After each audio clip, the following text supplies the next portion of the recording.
जय हिंद साथियों, आज हम लोग ऐतिहासिक काल को पढ़ेंगे। इससे पहले हमने प्रागैतिहासिक काल और आद्य ऐतिहासिक काल को ख़त्म कर लिया था।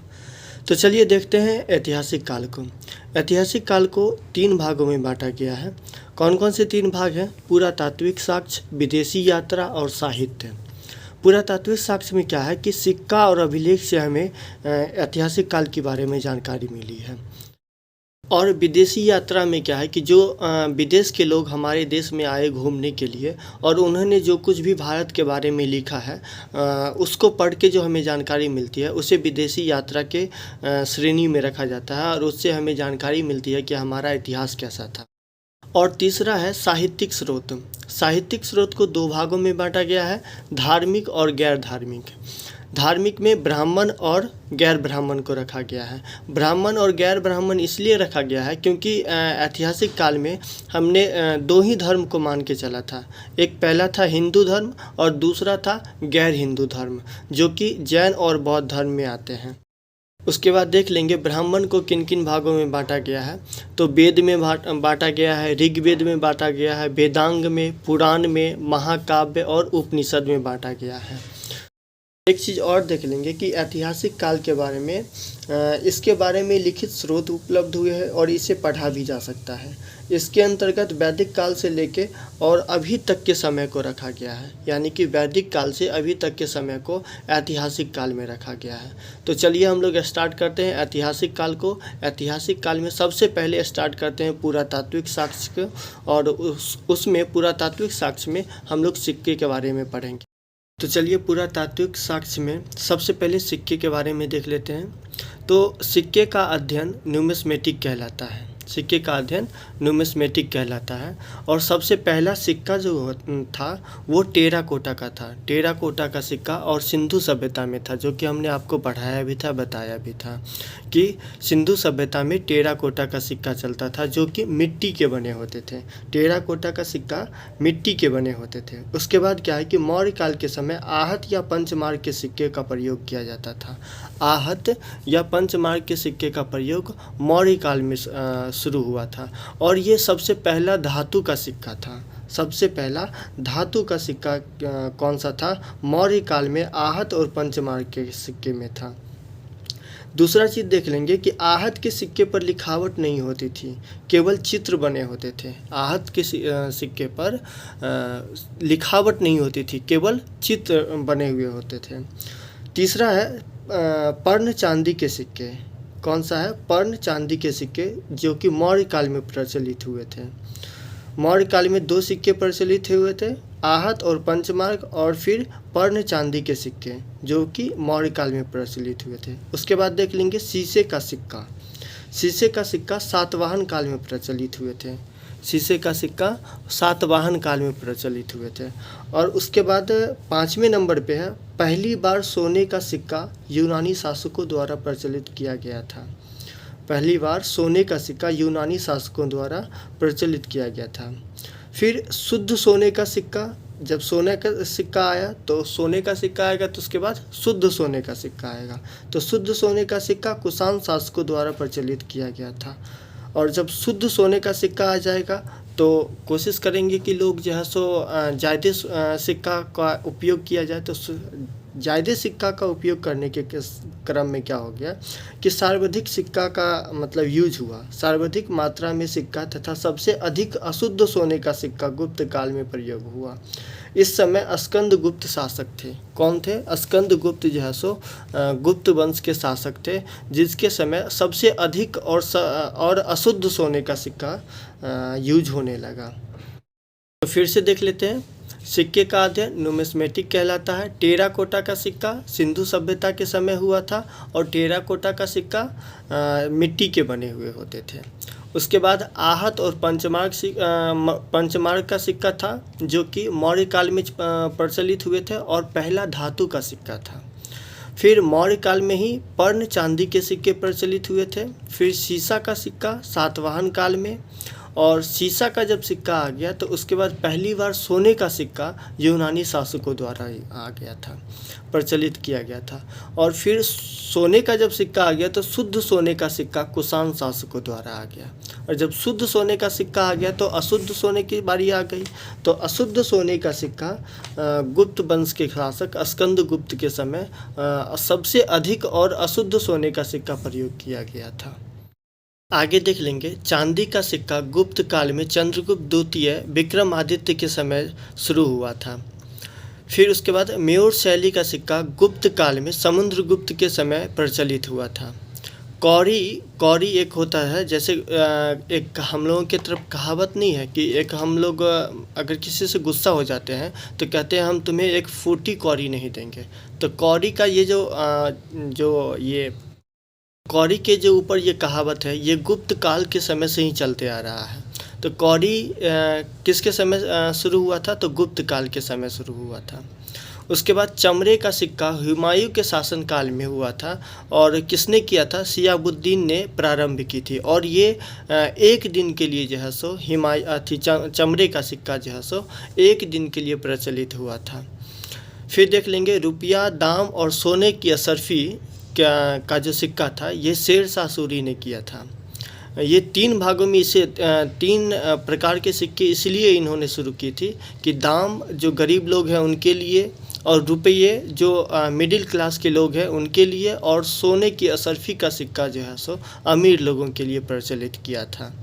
तो फिर से एक बार सिक्के के बारे में देख लेंगे। सिक्के का अध्ययन न्यूमिस्मेटिक कहलाता है। टेराकोटा का सिक्का जो कि मिट्टी का बना होता था वह सिंधु सभ्यता के समय प्रचलित हुआ था। मौर्य काल के समय आहत और पंचमार्क के सिक्के प्रचलित हुए थे। आहत के सिक्के पर लिखावट नहीं होती थी और केवल चित्र बने हुए होते थे। और मौर्य काल के समय जो आहत और पंचमार्क के सिक्के थे ये पहला धातु का सिक्का था।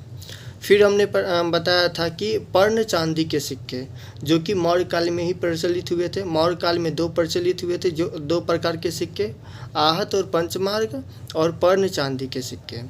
फिर शीशे का सिक्का सातवाहन काल में प्रचलित हुआ था। पहली बार सोने का सिक्का यूनानी शासकों द्वारा प्रचलित हुआ था।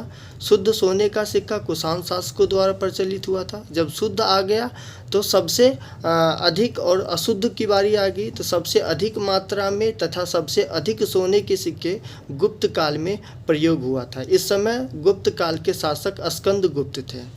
फिर चांदी का सिक्का गुप्त काल में चंद्रगुप्त द्वितीय विक्रमादित्य के समय प्रचलित हुआ था। जब अशुद्ध सोने के सिक्के का प्रचलन बहुत ज़्यादा हो गया था तो फिर जो है सो सोने के सिक्के को हटा करके चांदी के सिक्के को लाया गया। और ये किसने लाया था?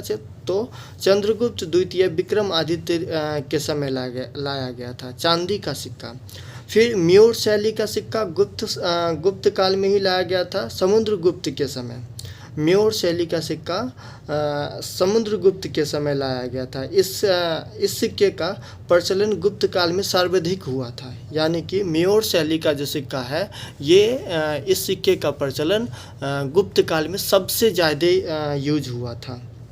फिर हम लोग देख लेंगे कौड़ी का सिक्का। कौड़ी का सिक्का गुप्त काल में ही प्रचलित हुआ था। इसको एक याद कर लेंगे कि समुद्रगुप्त, और ये कौड़ी जो होता है कौड़ी समुद्र में मिलता है या फिर नदी में मिलते हैं। तो समुद्रगुप्त से हम लोग याद कर लेंगे। समुद्रगुप्त के बाद कौड़ी का सिक्का आया था जो कि गुप्त काल में था। शासन तो दोनों ही सेम ही है। तो कौड़ी का सिक्का जो है सो गुप्त काल में आया था। और पहला एक दिन के लिए चमड़े का सिक्का जो है सो हुमायूं के शासन में शिहाबुद्दीन ने प्रारंभ की थी।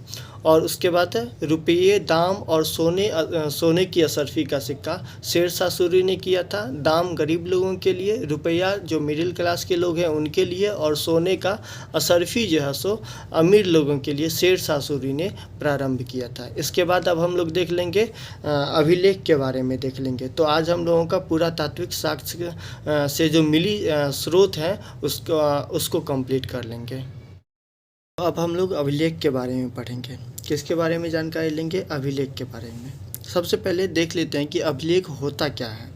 तो पत्थरों को खोदकर लिखने का जो कला होता है उसे अभिलेख कहते हैं।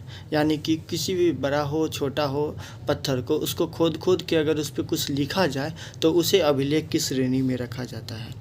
जैसे कि छोटे पत्थरों पर लिखना शिलालेख कहलाता है। जैसे मतलब आप लोग कहीं देखे होंगे कि गांव में अगर कोई मुखिया कोई काम कराता है तो वो अपना छोटा सा पत्थर पे अपना नाम लिखता है और कौन सा काम किया है वो लिखता है, तो उसे क्या कहेंगे, शिलालेख कहेंगे। स्तंभ के समान अगर ऊंचे पत्थरों पर लिखेंगे, लंबा जो पत्थर रहेगा उस पर अगर लिखेंगे तो उसे स्तंभ लेख कहते हैं।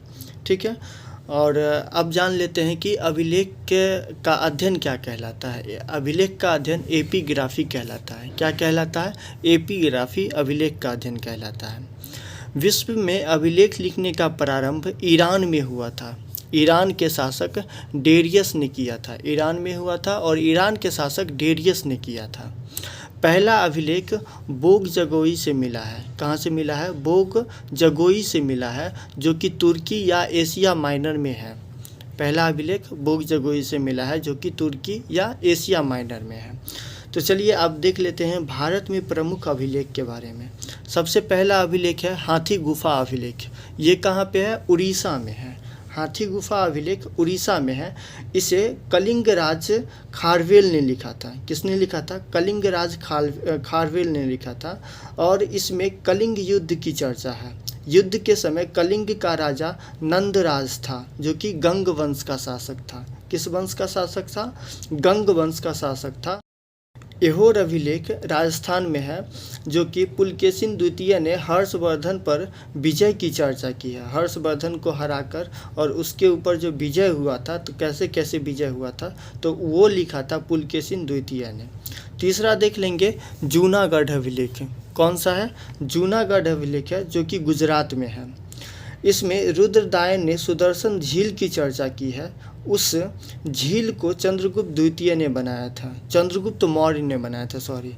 उस झील को, सुदर्शन झील को किसने बनाया था? तो चंद्रगुप्त मौर्य ने बनाया था। और इस झील के बारे में किसने लिखा था? तो रुद्रदायन ने लिखा था, लिखवाया था। सॉरी, वो लिखा नहीं था, लिखवाया था। तो बात तो बराबर ही है, लिखा या लिखवाया बात ही है।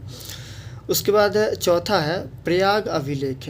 प्रयाग अभिलेख जो कि इलाहाबाद में है। इसमें समुद्रगुप्त ने अपने विजय अभियान की चर्चा की है।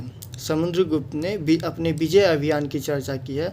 कौन से अभिलेख में? प्रयाग अभिलेख में। और ये कहाँ है? इलाहाबाद में है। उसके बाद पांचवा देख लेंगे भीतरी अभिलेख। भीतरी अभिलेख गाजीपुर यूपी में है। ये स्कंदगुप्त ने हुनों पर आक्रमण की चर्चा की है। स्कंदगुप्त ने हुनों पर आक्रमण की चर्चा की है। किस अभिलेख में चर्चा की है? तो भीतरी अभिलेख, जो कहाँ है? गाजीपुर यूपी में है। आगे हम लोग देख लेंगे बिहार अभिलेख, जो बिहार शरीफ में है। कौन सा है? बिहार अभिलेख, जो बिहार शरीफ में है। इसमें स्कंदगुप्त ने अश्वमेध यज्ञ की चर्चा की हुई है। स्कंदगुप्त ने अश्वमेध यज्ञ की चर्चा की हुई है। फिर देवपारा अभिलेख, जो बांग्लादेश में है। कौन सा? देवपारा अभिलेख, जो कहाँ है? बांग्लादेश में है। यह सेन वंश के शासक विजय सेन का है। किसका है? सेन वंश के शासक विजय सेन का है। उसके बाद आगे है ग्वालियर अभिलेख, जो मध्य प्रदेश में है। कौन सा? ग्वालियर अभिलेख मध्य प्रदेश में है। प्रतिहार शासक भोज का है। किसका है? प्रतिहार शासक भोज का है। फिर लास्ट में अभिलेख में लास्ट में देख लेंगे मंदसौर अभिलेख। कौन सा है? मंदसौर अभिलेख है, जो कि एमपी में है। और ये किसका है? मालवा शासक यशोवर्मन का है। अब हम लोग स्तंभ लेख के बारे में जानकारी लेंगे। स्तंभ लेख किसे कहते हैं? स्तंभ के समान ऊंचे पत्थरों पर लिखा गया लेख स्तंभ लेख कहलाता है। यानी कि ऊंचे पत्थरों पर, जो लंबे पत्थर होते हैं, उन पर लिखा गया लेख स्तंभ लेख कहलाता है। स्तंभ लेख में सबसे पहला स्तंभ लेख है मेहरौली स्तंभ लेख। कौन है? मेहरौली स्तंभ लेख। ये कहाँ है? ये दिल्ली में है। ये सबसे ज़्यादा प्रसिद्ध है, यह अपने रासायनिक गुण के लिए। ये इसका रासायनिक गुण क्या है कि ये इस मेहरौली स्तंभ लेख में अभी तक जंग नहीं लगा है। और इसको किसने लिखवाया है? तो चंद्रगुप्त द्वितीय विक्रमादित्य ने इसको लिखवाया है। फिर देख लेंगे दूसरा है मथुरा स्तंभ लेख। कौन है? मथुरा स्तंभ लेख, जो कि चंद्रगुप्त द्वितीय विक्रमादित्य ने लिखवाया है और इसमें सहिष्णुता की चर्चा की हुई है। सहिष्णुता मतलब विनम्रता की चर्चा की हुई है। जो कहाँ है ये? एमपी में, यूपी में है। मथुरा स्तंभ लेख यूपी में है, जिसमें कि सहिष्णुता की चर्चा की हुई है। मेहरौली स्तंभ लेख चंद्रगुप्त द्वितीय ने बनवाया था। ये अपने रासायनिक गुण के लिए प्रसिद्ध है। रासायनिक गुण क्या है? इस पे अभी तक जंग नहीं लगा है और ये कहाँ है? दिल्ली में है। तीसरा देख लेंगे एरन स्तंभ लेख, जो कि एमपी में है और ये भानुगुप्त का है। इसमें सती प्रथा की चर्चा की हुई है। बौद्ध स्तंभ लेख वासुदेव का है। इसमें शुंग वंश की चर्चा की हुई है। किसकी चर्चा की हुई है? शुंग वंश की चर्चा की हुई है। हेलियोडोरस या फिर गणध्वज स्तंभ लेख है। इसमें भागभद्र ने भागवत धर्म की जानकारी दी है। किसने? भागभद्र ने भागवत धर्म की जानकारी दी है। कौन सा अभिलेख है? हेलियोडोरस अभिलेख है, जो कहाँ है? एमपी में है। तो आज हम लोगों ने ऐतिहासिक काल के पुरातात्विक साक्ष्य को कंप्लीट कर लिया है, जिसमें सिक्का और अभिलेख कंप्लीट हो गया है। यहाँ से 1 या 2 क्वेश्चन हर एग्ज़ाम में अगर एंशिएंट हिस्ट्री से क्वेश्चन आ रहा है तो 1 या 2 क्वेश्चन आना अनिवार्य है। तो इसको एक बार अच्छे से याद कर लेंगे और कोशिश करेंगे कि क्लास के टाइम में ही याद कर लें। तो मिलते हैं अगले क्लासेस में, तब तक के लिए जय हिंद।